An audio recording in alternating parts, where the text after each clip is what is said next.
Okay, great to have so many here. About 5 minutes before we start the formalities, which I promise will not go for too long. For those who've been sitting for a little while, just a reminder there's toilets around there to the right, heaps of room up the back. If you've got space near you, you just move up and just let people know. There's lots of people at the back, so we can get everybody in and we'll get underway shortly.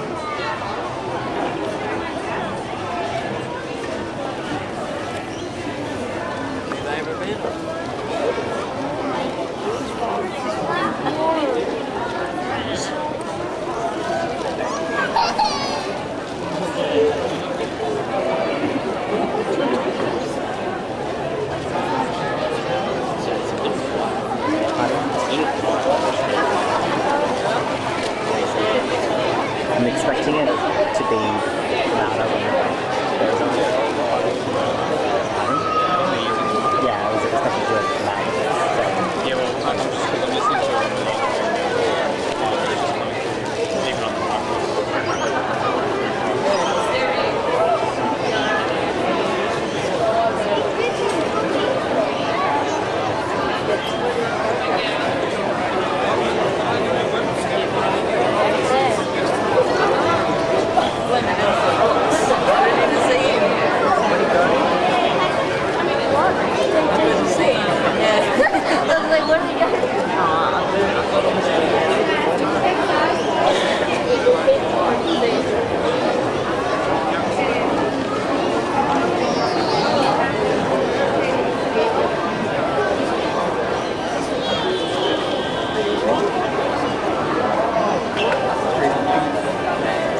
I'd make a start.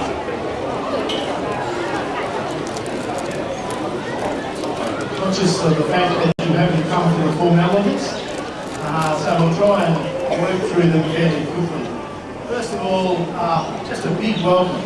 When we started organising this event, we thought we'd get 300. With 750. So that's a great effort. So I just want you to turn to the person next to you and behind you and say, thanks for coming.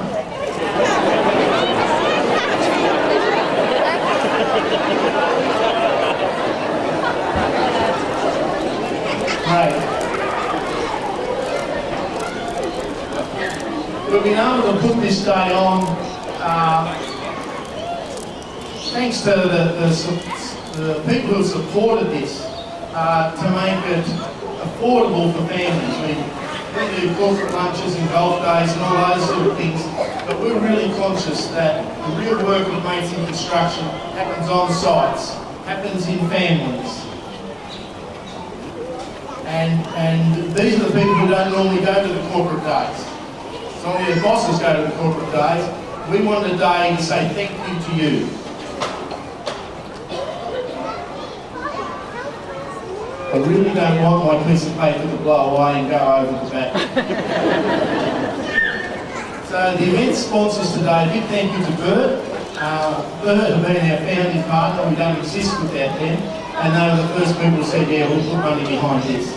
Big thank you also to the other partner in Bert as Master Builders. So Bert is made up of the unions and Master Builders, and a big thank you to those people. To Construction Skills Queensland, who've been a long-term partner.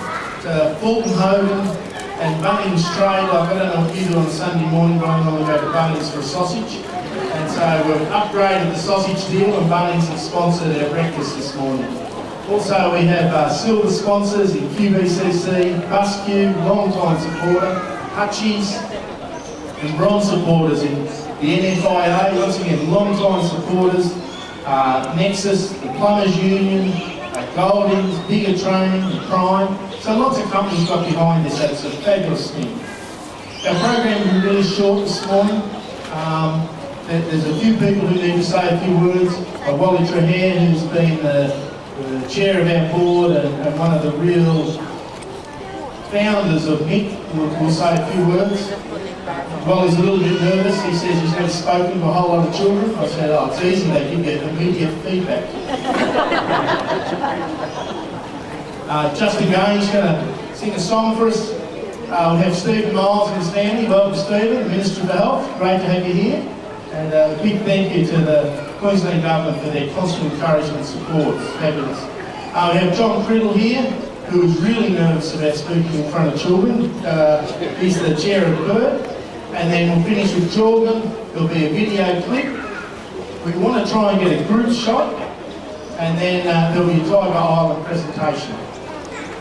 In terms of workplace health and safety, in terms of evacuation, we evacuate to the left and to the right. There are plenty of Dreamworld staff here who are safety officers who have backpacks on, who do medics and all that sort of stuff. So if we have to evacuate, make certain that we follow the directions of the people from Dreamworld. There's lots of social media, so there is actually a Facebook competition. I'm still on MySpace, so I don't understand this Facebook stuff. But there's a $100 voucher from Max Brenner. I do understand Max Brenner, that's the chocolate factory. So all you need to do is snap photos of yourself and your family having fun today at Dreamworld and submit it to the Mates in Construction Facebook page via message. The hashtag is hashtag Mates for 10 years and tag it. And there's some big signs that you can have a photo in, floating at both entrances.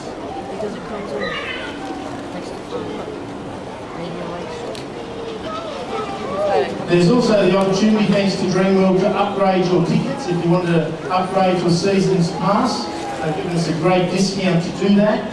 And you can do that from 9 o'clock just out the front here. Most of you would have walked past where breakfast is, so after we have the Tiger Island presentation, we'll go to breakfast. We're about to have a welcome to country. Can I start by acknowledging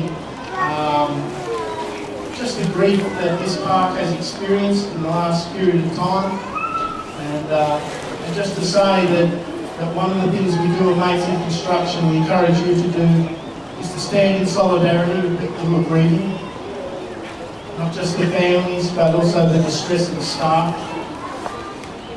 And we recommit ourselves to safe workplaces and mentally healthy workplaces, not just for a few, but for everyone.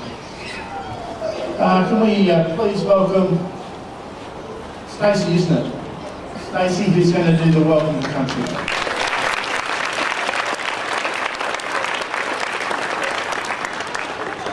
Jingaroo, Minago, Jingualo, Naminuri, Stacey. Jingaroo, you can bear jogging, Jingaroo, Dreamworld. What I just said to you guys in the local Yukonbet language is welcome, hello, how are you? My name is Stacey. Welcome to Yukonbet country and welcome to Dreamworld. I'd like to begin by acknowledging and paying my respects to my elders past, present and emerging. Good morning, my name is Stacey Fogarty and I'm a Senior Indigenous Interpretation Officer here at Dreamworld. I'm a proud Mulunjali woman from Burdursit, which is about 60 km west of where we are today. I am a traditional custodian to these lands and I'm connected to these lands through my blood, birth and my ancestors. This is my land and my family's land, and on behalf of myself and my family, I'd like to welcome you all here today. It is tradition for Indigenous people to welcome other people onto their land. If you're not from this land, you'll need to do what is called an acknowledgement to country, where you would acknowledge and pay your respect to the elders on whose land you are standing on. We do a welcome to country because we have over 400 tribal borders sitting inside Australia, what you see today. You would need to get permission to go into a neighbouring mob country. We would do this out of respect, which we still do to this day. So when I say I welcome you, and I welcome you to the lands of the Yukonbet people, I am welcoming you to my home, and today I respectfully welcome you all to Yukonbet country and to Dreamworld. Thank you for listening and enjoy the rest of your day. Monday, see you later.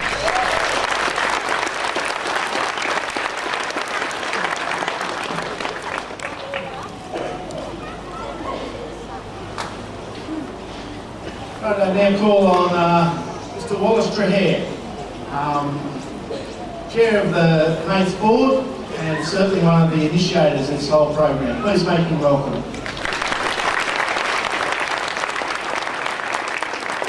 Thank you, John, and this probably is the toughest audience I've ever given a speech for. For those who don't know me, my background is a trade union leader, and I spent probably 30 years in the trade union business. I think I said to someone this morning, the last time I was here was actually on the picket line outside where we're going to build the fence. Friends, this construction's 10 years of age, and I think we do have to acknowledge the journey that we've taken to building the organisation, sure. But it goes back much further than that, because in 1991 we observed from the Industry Superannuation Fund, plus 2, of the claims committee, that almost half our claims that came to that committee every 2 months were suicides. Can you imagine that? Almost half the deaths of building workers were suicides in 1991.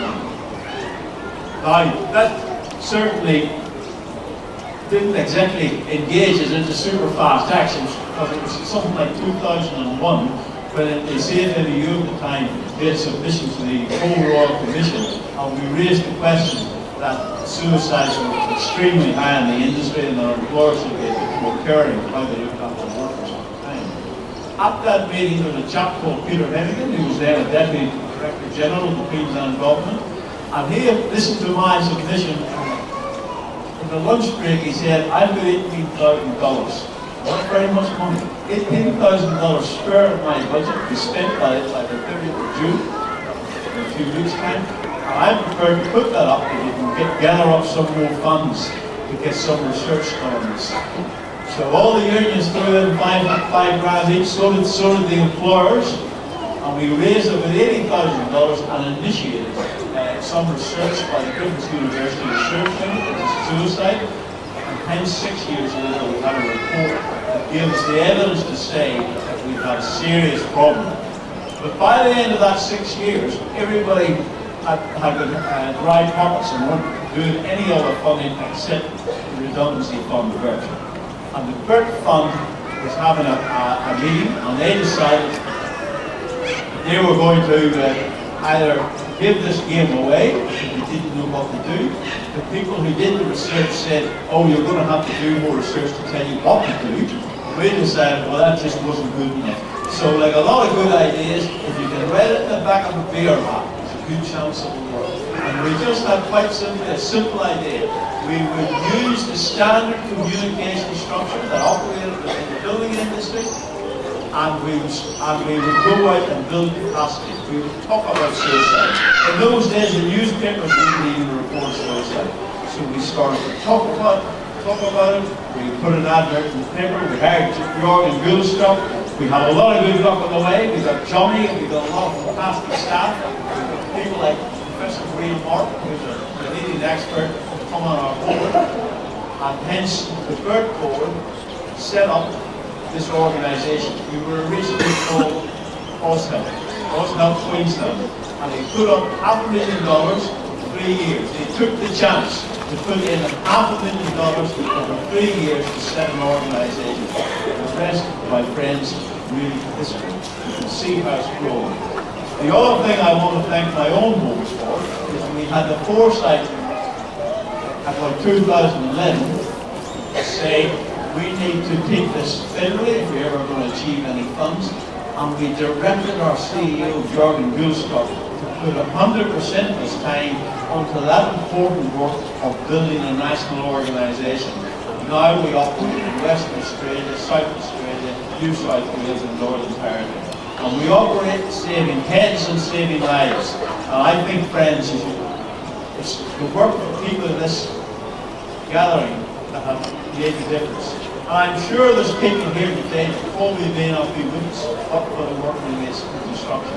But I think we've made the building industry a more humane place and a better place to work with this much work to be done. In addition, the other thing I'm proud to say is we've now got mates in mining set up for the last 2 years, and we've got a pilot program running mates in energy. This is for the energy industry. So this is a very, very adaptable program, because quite simply all you do is you get the employees and the bosses in an industry, put it together, and you use the communication structure that works in their industry, and then you go out and sell the message. And it's mates looking after this. If you're doing it tough, who knows you're doing it tough? If you're in a shitty mood, who knows first? It's your wife or it's your workmate. One of the two. You probably spend more time with your workmate. So really, the principle's pretty easy. So friends, well, I think I see that the balls get a bit fidgety, and I'll end it up. The one thing I want to finally say is we've just received word that the Queensland government is going to put an additional $1 million of the Department of Workplace Relations, and so that's an additional assistance for the program, because as chair of the board, the reality is most of our work is seeking to raise funds for the organisation so that you can do the work that will help people. So thanks again, and thanks again for coming and enjoy your day. Thanks, Joe.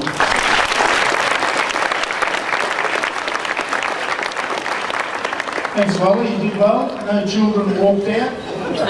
It's always a good sign, isn't it?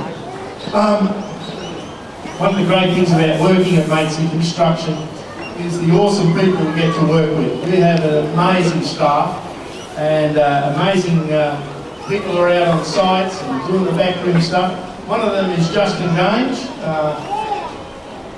We got a visa to come out here about 15 years ago, and even though they've tried to export him back to New Zealand, it hasn't worked. And Justin's going to lead us this morning and get us warmed up. All right, thanks, John. I didn't get a visa, mate. I just turned up. Hey, how you doing, everyone? Come on, you can do better than that. How you all doing? All right, okay. Now, look, I wrote a bit of a song, and I was doing it a bit tough in a little hospital, probably 15 clicks up the road. And can we sing it today? Actually, I need your help. Has anyone sung the song before? There's a couple out. Yeah. Look at you. Oh, yeah. Look at us. No worries. So I need some help, kids. Can you help me out today? Awesome, yeah, summer, yeah. Oh, it's too early, it's too cold. Okay, I might get everyone to stand up. Let's, rest your laurels for a little bit. This is called, can I have a human microphone stand? Here's a person. Thanks, John. Gee.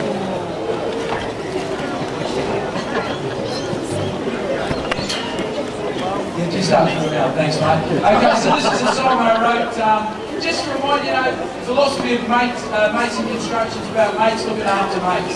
So noticing when they're doing it tough, noticing when they can do it in a conversation. And so that's, I wrote the song when I was doing it tough, just to remind me about looking out for my mates. And so it's called Hey, Are You Okay? So, simple song, we're going to sing it with me, yes? Yes? Yeah, we can do it. We're going to wake these timies up a little bit. Here we go. So it goes like this. Hey, are you okay? Sing with me, come on!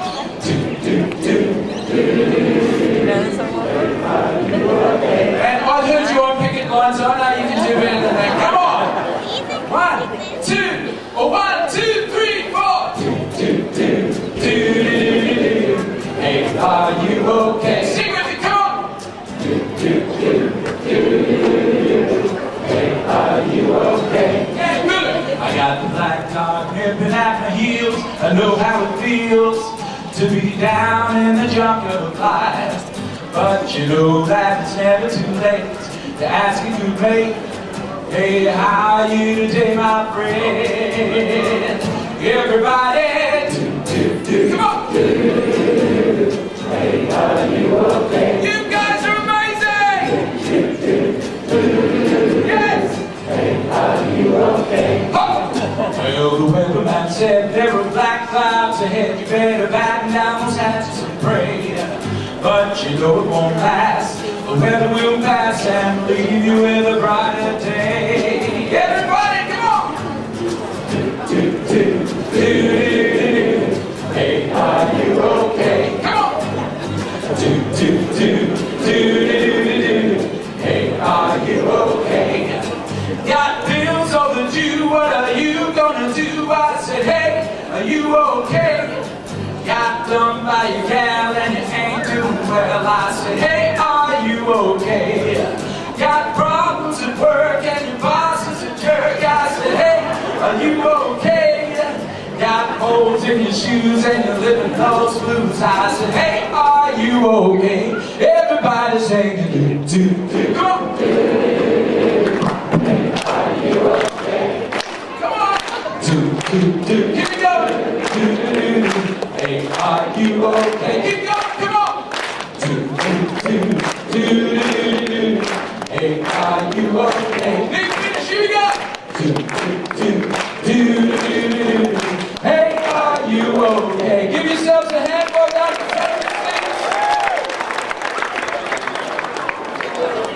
There we go. Who would have thought you'd be warming up your hands and your voices singing to tigers? Happy days.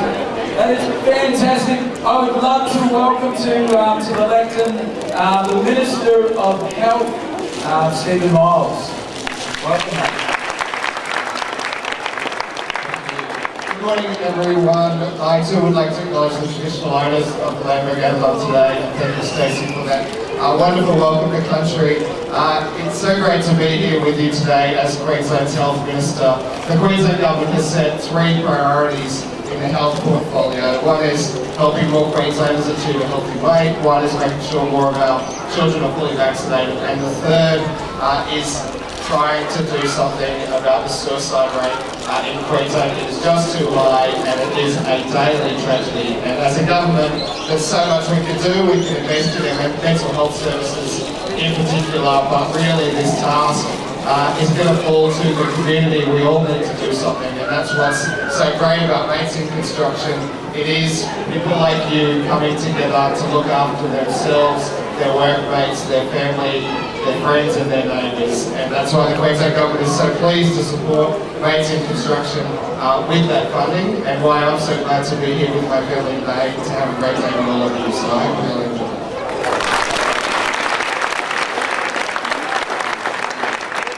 Okay, we're nearly through the speeches, almost there.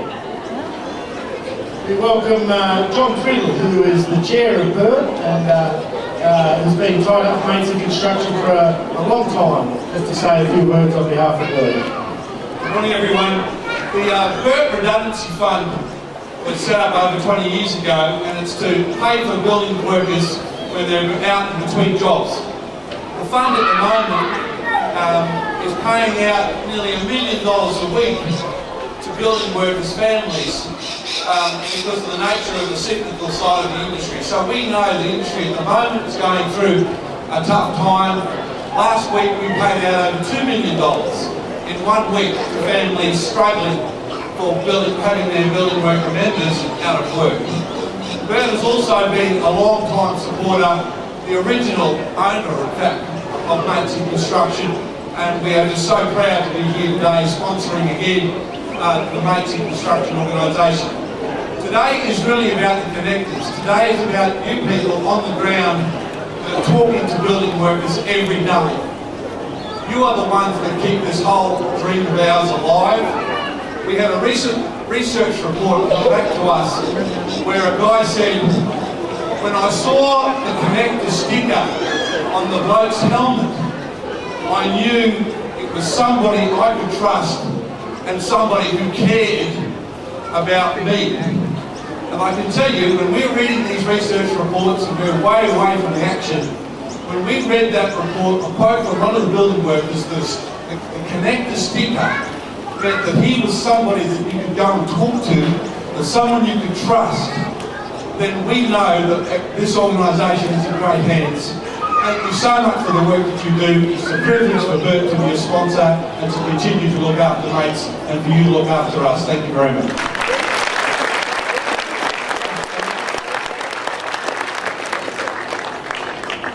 I think when we have future functions, I'm going to make certain there's a lot of children in the audience, because I've never seen Wally and John and a minister speak so quickly. Marvellous idea. That brings us to the final speech, the final person, and it's Jordan Bullstrop. Jordan was the original CEO of OzHealth, the Bird Suicide Prevention Project, and has been the CEO for 10 years. So please give Jordan a warm welcome.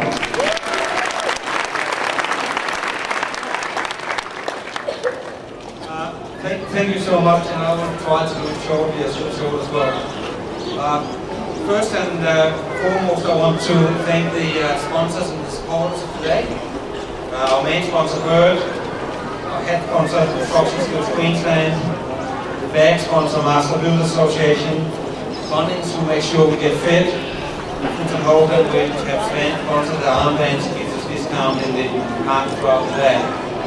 Also like to thank the supporters, silver supporters, QBCC and Boss Q and Hudson Builders, and the bronze supporters, my old union, the Plumbers Union, the National Fire Industry Association, Access Delivery, Prime, Bigger Training, Golden Q, because this type of event would not be possible without the support of these organizations, making sure that we can do it in a financially viable way.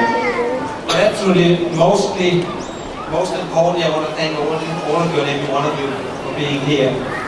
Because, of course, this is what Mates in Construction is all about us being together and us supporting each other, and I look forward to having a great day in Dreamworld with you. Personally, over the past 10 years, I'm really grateful for having had the opportunity to be part of this journey. It was the Bird Fund who started the research project. It was a Bird Fund that came up with the funding that created Mates in Construction and allowed the program to prosper. And I think it's important that we remember that in our industry we're fortunate to have structures, industry organizations such as Bird and the super funds and training funds and all that can take that industry view and deal with big issues when we find them and address them in a way, on an industry way. Also, I think that we need to acknowledge the unions and employer associations which have been prepared to take this issue of suicide and mental health and say this is one of those big issues where we really have to work together as an industry, despite any of the other discussions we might have from time to time. But I think it's also important that we acknowledge each other as an industry, how we have done this work collectively, how that we be prepared to step out of our comfort zone, to put our hand up and being a connector or an assist worker, or even be prepared to just ask a workmate who's a bit out of thoughts, are you okay? Can I help you? Can I connect you up further? There's a number of people I really want to thank here today on our 10th anniversary. I want to thank the Maintain Construction Chair and the board. Wally in particular. Wally was coming towards retirement when we started Maintain Construction, and after a long career within the industry, with the leadership of the industry, he was entitled to ride into the sunset and said, I've done a job and I can retire now. But he didn't. He saw there was a big job to be done, and he stepped up and he's been part of the strategic leadership of this organisation through the board. I'd like to thank our directors we have on board. John Quinton, which is the chair of BERT, also Carl Hart directors. He's in the Harvard Senior Lecturer with Griffith University. Michael Rathbar, Secretary of the CFBU. Gary O'Halloran, Secretary of the Plumbers Union. And Mark Monroe, the CEO of Workbank Construction. Secondly, at a personal level, I would really like to thank John Brady, who's been part of this journey right from the start. We've sort of been my sparring partner often when we're going to do things, and sometimes quite animated. We managed to get banned from a coffee shop on more than one occasion because the discussion was too animated. But together we have with the team we've actually been able to do something in our industry which has been really useful. So thank you very much. Thanks for the mateship, and thank you for the leadership support I've been getting from you over the years. I suppose the strongest asset of Maintain Construction, apart from the good idea of the industry, is possibly our staff. We've got some amazing admin and support staff. They have been working tirelessly for the last weeks to put this event together. It almost felt seamlessly, so I really think we need to thank Teresa and Sandy and Carl for making sure that everything works today and everything has been going as well as it has.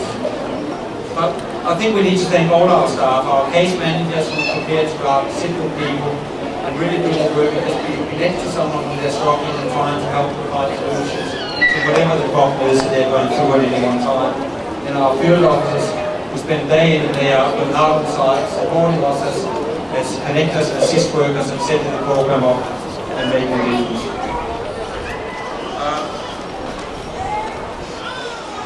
Through the last 10 years, we have really been fortunate in receiving support from a really broad sector of the industry. We received Commonwealth funding back in 2012, and we received it ever since. We received really significant funding from BERT, from CTQ, from CERT, which is the Electricity Redundancy Fund, from GOSQ and from Energy Silver, every year just providing support for the work we're doing.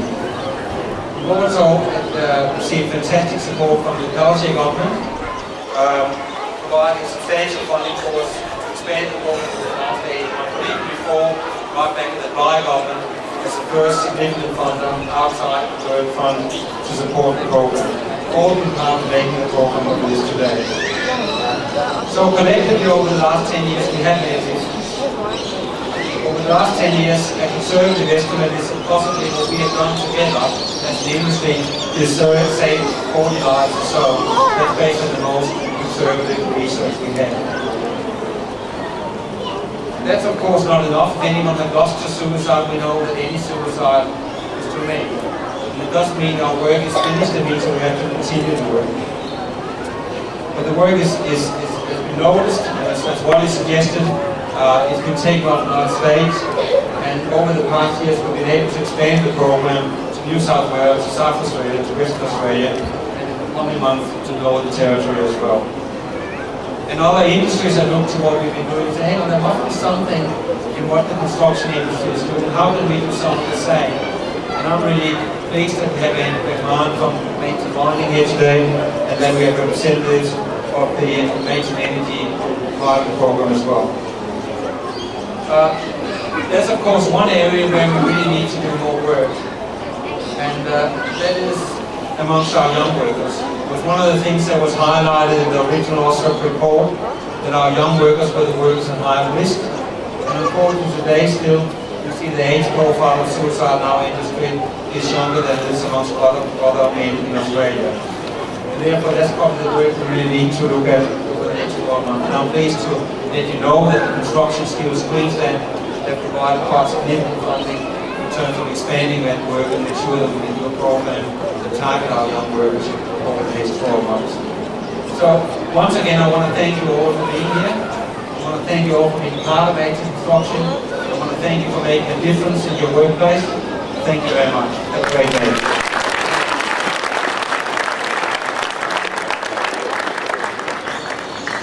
I think Jordan got the message that the Tigers were getting a bit restless. Always move you along when the Tiger comes right to the edge of the moat. Sort of like, yeah, no, righty, I'm done. But we're going to have a look shortly at just a 2-minute video clip of just people on the sites just wishing us well. Can I also acknowledge, you know, a lot of work done by Amazing Construction in Queensland, but we had a couple of the field staff from Sydney, from New South Wales, Carolyn and Heather, who came down to help us today. It's a real sense of camaraderie when people are prepared to do that. Just a reminder about the FaceTime and whatever it is, the getting the photos and submitting them. See anyone with the yellow jackets on who's under 40, they'll know what we're talking about. But there are lots of chances to take photos. Remember, if you want to upgrade your ticket, you'll do that just out here after 9 o'clock. Breakfast, you would have walked through where breakfast is. Breakfast has been upgraded from the sausage and bread. You get a little breakfast packet, but you do need to give your ticket in to get the breakfast packet. There should also be face painting, balloons, Puss in Boots, a number of things out in that area. And the rides in the Dreamworld area will be put on exclusively for us shortly. And before the park opens to the general public at 10 o'clock. You also have wristbands. Those wristbands give you 10% off at any of the stores or food outlets or any of those things that go with that. We might have a quick look at that video clip.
Happy birthday, mate.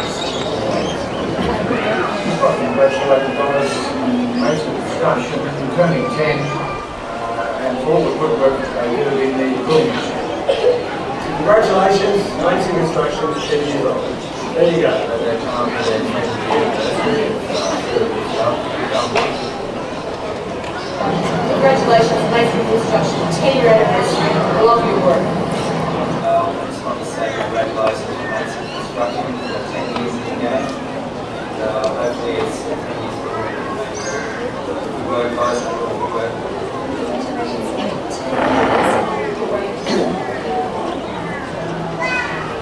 Mason Construction, 10 years old.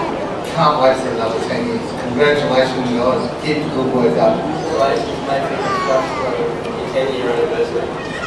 It's absolutely great. Amazing overall review of Mason Construction. It's in the first place. Lots of seriously work.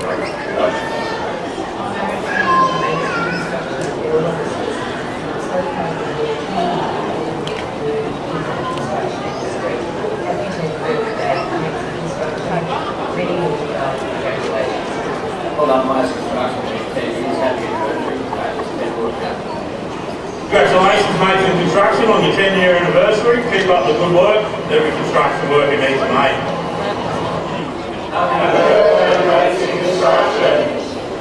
Congratulations, mates in construction.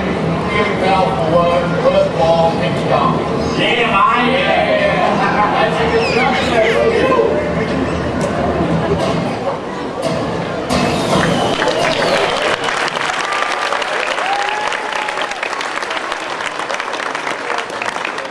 So you recognise some of those faces, I'm certain. I saw a couple at the back.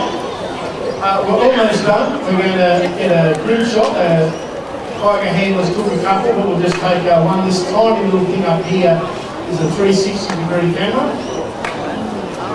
So what we want you to do is when I count to 3, I want you to wave and shout and carry on so we get a really good group photo.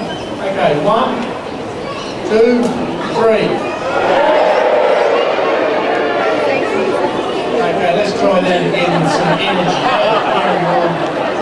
1, 2, 3.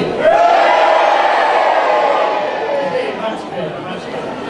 Okay, thank you for that.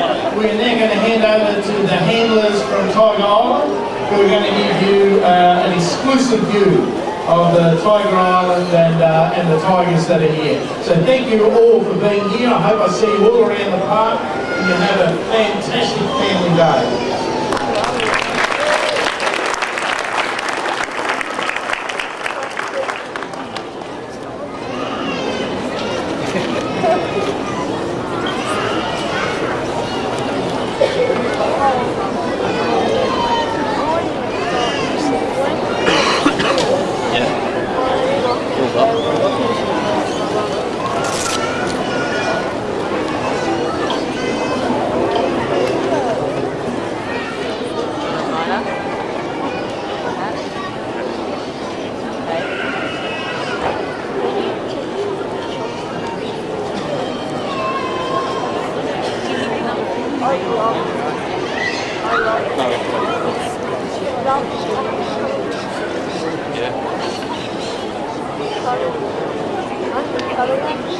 They can snip my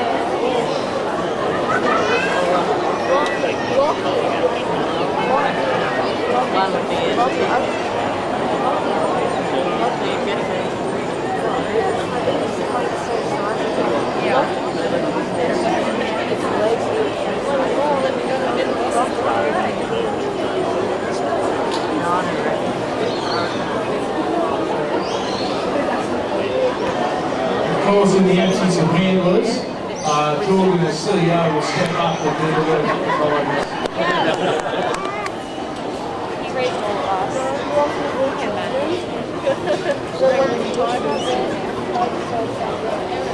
That's true.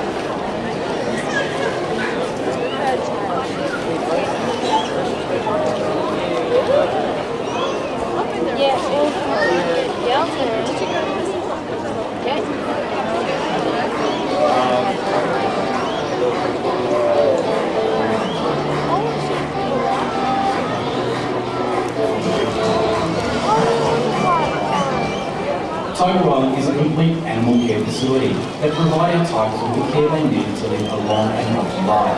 The primary purpose of Tiger Island is to raise awareness of the real threat of extinction of tigers in the wild. Through education and fundraising, we can make a positive change to their future. The Dreamworld Wildlife Foundation is the world's largest contributor of money to the globally recognised 21st century tiger, an organisation dedicated to giving the wild tigers a future. Thank you for being here and helping us save tigers.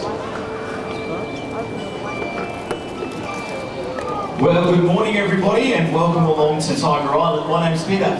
Now over the next 10 minutes or so, we're going to show us some behaviours with the cats that you see out here. I'd like to point out though, at no point will you see us forcing the cats, because it's always about encouraging them with their favourite treats and having plenty of fun. So in saying that, we want you to enjoy yourself. So if you see something that you like out here, make sure you get right behind the cats with lots of clapping, cheering, get involved, and the tiger will definitely respond to that. Before I go too much further, I'm going to introduce you to who you're seeing out here now. The two tigers, we have Garadira and Nakasha. Now they were born right here at Dreamworld. They're almost 2.5 years of age. and they're about 115 kilos apiece. And they're going to be worked today by Mel, here on my left, and then on my right, we've got Pat, who's going to be taking photos. So make sure you all look like you're having a great time out there. So guys, these are the cats that are about to do your presentation. How about we start off right now with a nice big round of applause. Come on, let's everybody.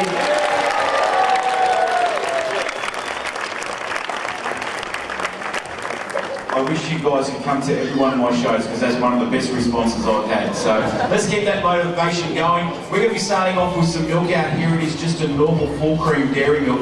We don't add anything to it. And when the guys are ready, we're going to show you our first behaviour. Very simply, we like to call this one a sit-up for obvious reasons. Let's give them a big round of applause. There we go. Both customers sit-up. So a sit-up behaviour is generally used by tigers out there in the wild to gain a little bit of extra height from their body. So perhaps they're walking through logs of grass, trying to locate prey, trying to locate position. Maybe they're trying to pick up a scent mark on an overhanging branch or rock. This is exactly how they would go about doing that. Now they can sit in this position for extended periods of time, and for us it's a great way to give you an idea of how big they are sitting up next to us. Obviously though, if they push up on their back legs, they're going to be a little bit taller again. So this is what we're going to do now. We're going to do what we call a rise behaviour. Now generally a rise behaviour would be done by a tiger up against a tree out there in the wild. We do it slightly different here. We're going to do one up on our shoulder here. So how about that? Let's give Mel a big round of applause. Look at that, 115 kilos on my shoulder. He's not too far behind as well. So leaning up against a tree like this, digging their claws into the bark, of course, is going to leave a visual indicator that they've been there. It's also going to let other cats know just how big the dominant male or female of that territory is. But yeah, better late than never. Thanks, Ben. It's like Mel's having a bit of a milk bath over here too as well. Awesome. So we're digging the claws into the bark, leaving a mark there, and the other cat's going to see how big they are. The other thing too it does is it helps to keep their claws in tip-top condition by removing any bit of dead claw that might be there by digging it into the bark, or if you've got a cat at home, it's probably using your couch in such a manner. Alright, so they don't need us or a tree to lean against. The tiger is quite capable of supporting their whole body weight on their back legs. It's what we call a freestand or a fight stance, and so far, out of the younger girls, the only cat that we found that actually started to make the connection of if I do the fight stance I get food is a deer here. So we're going to bring her around here and we'll see if we can get a fight stance out of her. The other cats know how to do it, but they just haven't made that connection between I need to go into this position for the food. And as I mentioned, we never force the cats, so sometimes it works awesome, other times it can take us a little while. And we'll see if we can get the deer motivated coming around here.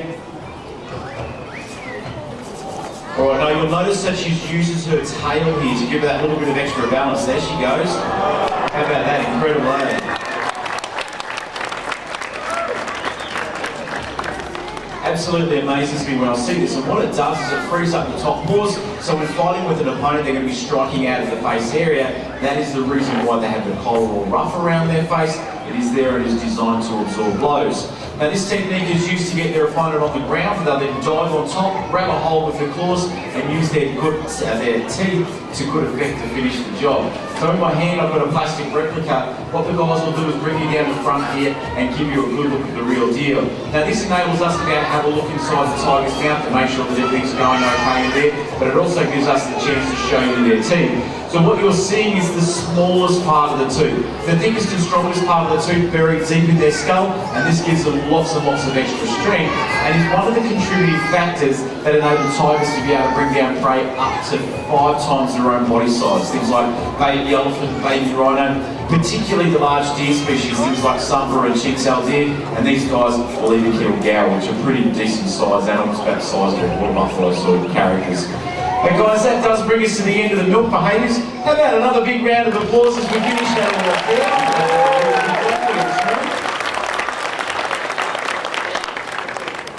Alright, now platform to platform behind me here, this is a distance that is only 3 metres. Now tigers can jump about 6 metres without too many problems, because as you're going to see, this jump here is more of a hop for a tiger rather than a jump. I'm actually going to start with you up on the platforms there, Adira. Up you go, no problem. So here we go, a hop.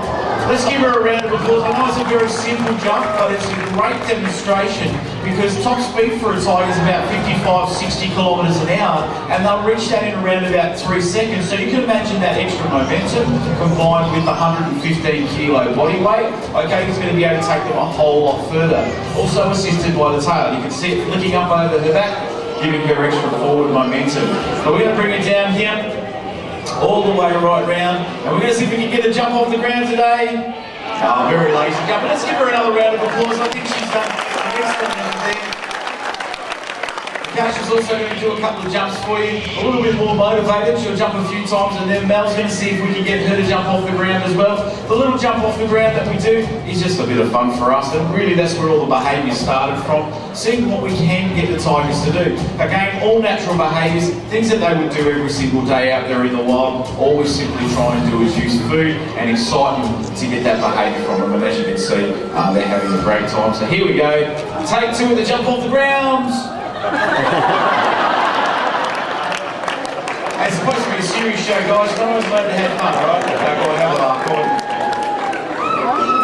Alright, now so far what we've done is actually shown you natural skills. What we're going to do is show you a technique of training now that makes our lives a whole lot easier. It's called mark training. Now very simply, a mark is the board that the guys are grabbing now. Put this board on the ground, tiger walks over and places both front feet on it. It is really simple to train. Start off with a big board, get them to touch the board, they get food for it. The board then gets smaller and smaller, but we now have a tiger that's located exactly where we need them to be.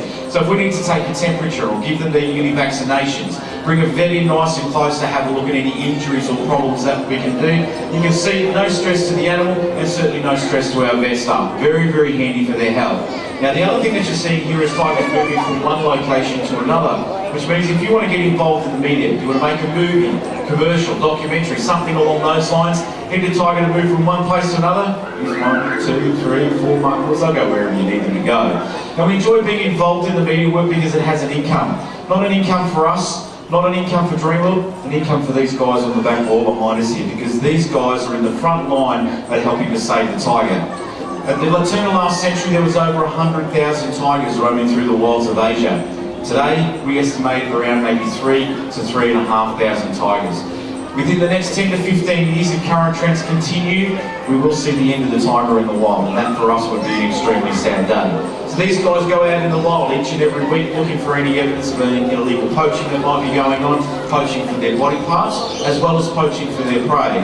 Now this combined with habitat destruction are the main reasons for the decline of tigers, as well as most other species of animals. So if we can control that, okay, we're going to go a long way in helping save them. So we do that via various ways. There are donation boxes placed around Tiger Island. 100% of whatever's put in there goes to tiger conservation. There are tiger painted paw prints in the shop. They're $10. The whole $10 goes to the tigers, and they are actually genuinely painted by the tigers out here on the island. If you jump on the Dreamworld website, you can see the opportunities there where you can book in for a VIP cup experience. We'll be taking you and 20 other people if they book in out the back and see tiger cubs up nice and close. Or you can even adopt any one of the tigers here. Now, adoption packages start as low as $20. They do go upwards from there. So maybe if you're from an organisation, you can all pass the hat around and adopt one of the tigers collectively. 100% of the money that goes into helping save tigers. One other thing, if you're in park all day today, we will have cubs out wandering around. If you have your photo taken while you're out in the park, there is no obligation to purchase that photo, but we do raise a lot of money for these guys for the same thing. Alright, let's get back to the behaviours. Now, a lot of the early literature will tell you that tigers don't have the ability to climb trees. The theory here is that the tiger is too big and the claws are too small. There's no way they can support their weight in a tree. So, who of you out there would like to see a tiger climb a tree right here, right now, today? Anybody? Fantastic. Alright, so we're going to show you that, no dramas. Now, just a piece of chicken on the end of a climb pole. I mean, it's really sophisticated stuff out here, as you can see. And we're going to get a young deer here. She's going to wander around, just make sure she's got herself in exactly the right spot. I will point out there's a bit of mud at the bottom there, all the way to the top. But she could have gone a whole lot higher than that. But that's just a piece of chicken, and we think that's pretty impressive.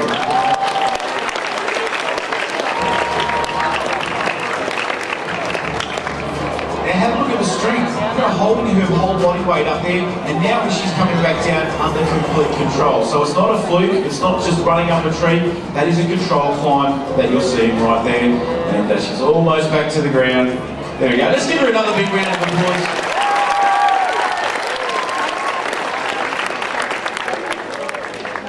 Okay, so we've got two more behaviours for you now. Akasha over here is working out that jumping off the logs is a whole lot of fun, and that's exactly what Mel is going to attempt to do, see if we can get her to launch off there. Now the other thing is, a lot of people don't know that tigers love water. Very unusual for tigers to do that. Not tigers I should say, but for cats to do that. The tigers love it, as you are going to see. Okay, now let's give her a round of applause.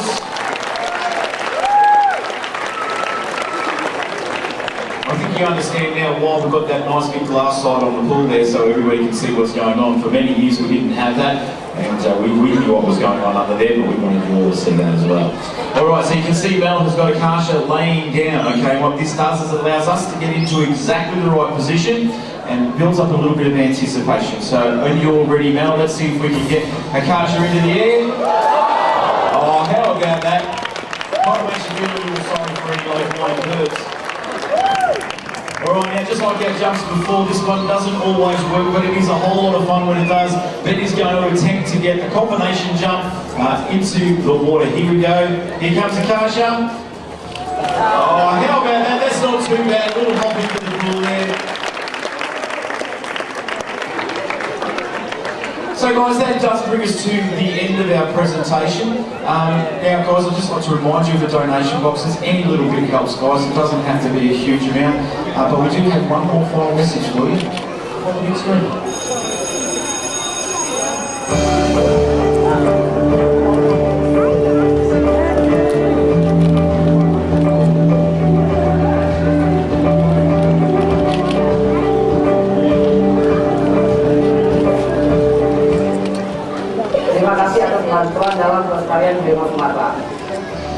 Thanks again everybody for joining us. Hope you've enjoyed that. Now as you exit the island, please make sure you do use the stairs.